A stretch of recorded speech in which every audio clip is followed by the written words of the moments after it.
Welcome to practical number 7, energy content of municipal solid waste. In this experiment, we'll learn how to determine the calorific value of a given sample of organic fraction of municipal solid waste using a calorimeter. The aim of the experiment is to find out the calorific value of the given waste sample, which represents the amount of energy released during combustion. Calorific value is defined as the total amount of heat energy released when 1 unit mass of fuel is completely burned under standard conditions. It represents the energy content of a material and is usually expressed in kilocalories per kilogram or calories per gram. There are 2 types of calorific values. The first is higher calorific value, also known as gross calorific value. This includes the total heat released during combustion, including the heat recovered from condensation of water vapor formed during burning. The second is lower calorific value, which excludes the heat of condensation of water vapor. In a calorimeter, combustion occurs at constant volume, and therefore the value obtained is the higher or gross calorific value. Let's understand the significance of calorific value in municipal solid waste management. The calorific value indicates the amount of energy that can be produced when waste is completely burned. It helps determine whether the waste is suitable for waste-to-energy processes, such as incineration and thermal treatment. It plays an important role in designing combustion systems and estimating power generation capacity. A higher calorific value improves energy recovery efficiency, while a lower value may require additional fuel support. Calorific value also supports proper waste characterization and segregation planning, contributing to sustainable and efficient solid waste management practices. The principle of the calorimeter unit is based on complete combustion of a known mass of fuel in excess oxygen under constant volume conditions. The sample is burned inside a strong, sealed steel combustion chamber. This chamber is placed in a calorimeter vessel containing a known quantity of water. When combustion takes place, heat is released. This heat is absorbed by the surrounding water and the calorimeter body, causing a rise in temperature. Since the system is insulated, the heat released by the fuel equals the heat gained by the water and calorimeter assembly. By measuring the temperature rise and knowing the water equivalent of the calorimeter, we can calculate the calorific value.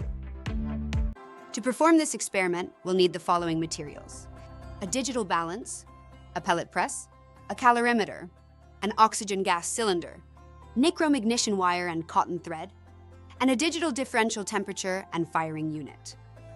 Now, let's go through the procedure.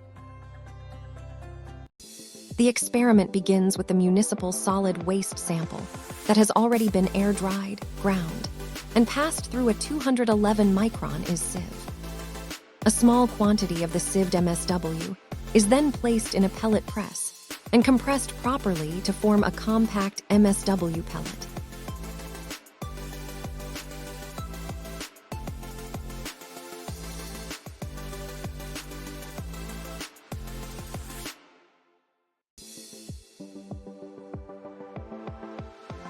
The prepared MSW pellet is carefully removed and accurately weighed using a digital balance.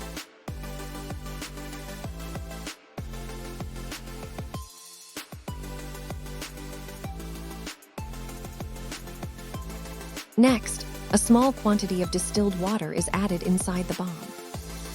Next, the pellet is placed gently into the crucible of the bomb calorimeter. A nichrome ignition wire is stretched between the 2 electrodes inside the bomb.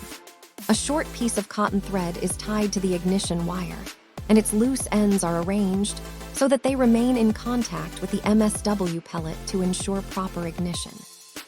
The bomb calorimeter is then closed and sealed tightly. The sealed bomb is slowly charged with pure oxygen up to a pressure of 30 atmospheres. Once the required pressure is reached, the oxygen supply is disconnected safely. The oxygen-charged bomb is then placed inside the calorimeter vessel, which contains a measured quantity of water. The sample is then ignited electrically using the firing unit. As the MSW pellet burns completely inside the sealed bomb, heat is released and transferred to the surrounding water. Using the observed temperature rise and the calorimeter constant, the calorific value or energy content of the municipal solid waste is calculated using the standard formula. Now let's understand the detailed formula used for calculating the higher calorific value. The formula is, here, W is the mass of water in grams. W is the water equivalent of the calorimeter in grams. T2 minus T1 represents the rising temperature in degrees Celsius. M is the mass of the fuel sample in grams. E1 represents fuse wire correction. E2 represents cotton thread correction. E3 represents acid correction due to formation of nitric acid and sulfuric acid during combustion. The final result is expressed in calories per gram or converted into kilocalories per kilogram. There are several sources of error in this experiment. Heat loss to the surroundings is a common error. If insulation is imperfect, some heat escapes, reducing the temperature rise and giving a lower calorific value. Incomplete combustion is another major error. If oxygen pressure is insufficient, the sample does not burn completely, resulting in lower readings. Incorrect temperature measurement due to thermometer lag, parallax error, or poor stirring can affect accuracy. Improper corrections for fuse wire heat, cotton thread heat, and acid formation can lead to miscalculation. Moisture in the sample absorbs part of the heat for evaporation, reducing the measured calorific value. Oxygen pressure variation may cause incomplete burning. Finally, calibration errors due to incorrect water equivalent value can affect the final result. Proper care must be taken to minimize these errors for accurate determination of calorific value.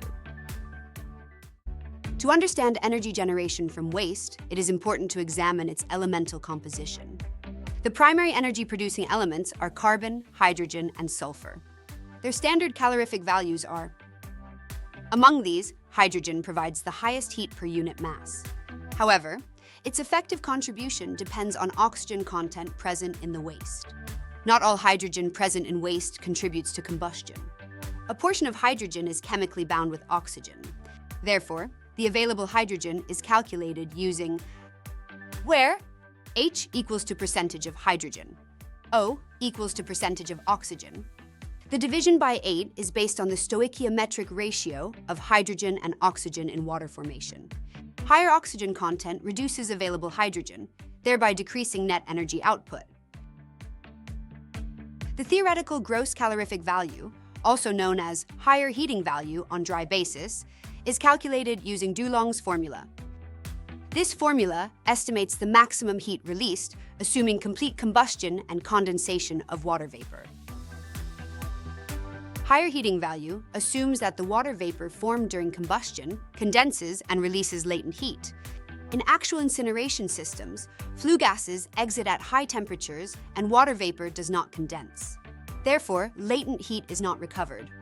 To account for this heat loss, lower calorific value is calculated using, here, 2465 kilojoule per kilogram represents the latent heat of vaporization of water.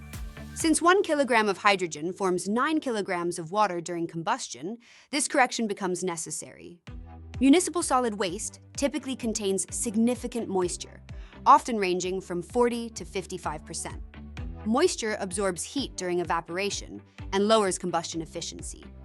To determine the usable energy under actual conditions, moisture correction is applied. This value represents the actual heat available inside the incinerator. The following table presents the energy contents of different components of municipal solid waste on a dry basis, along with their inert residue percentage and typical calorific values in kilojoules per kilogram.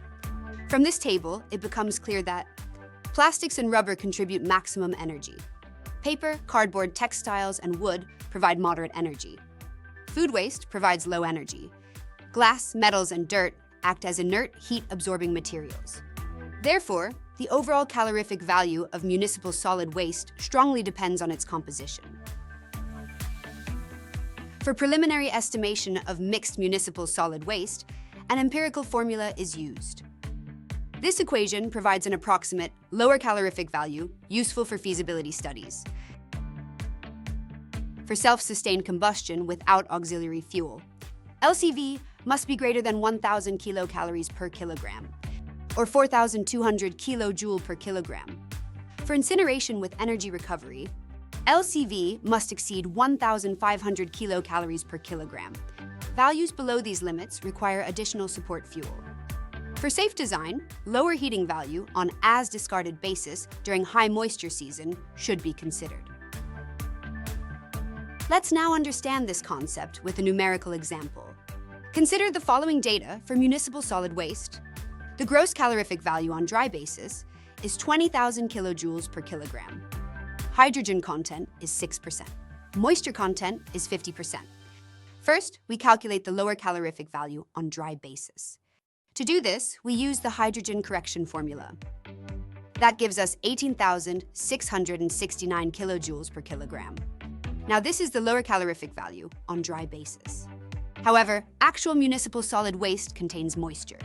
So, we must apply moisture correction to find the usable heat in real conditions. The formula for moisture correction is, after calculation, the final value becomes 9,334 kilojoules per kilogram. This is the actual usable heat available in the incinerator under real field conditions. Finally, record all readings carefully in the observation table and report the calorific value of the waste sample. So, this is how we determine the energy content of municipal solid waste using a calorimeter.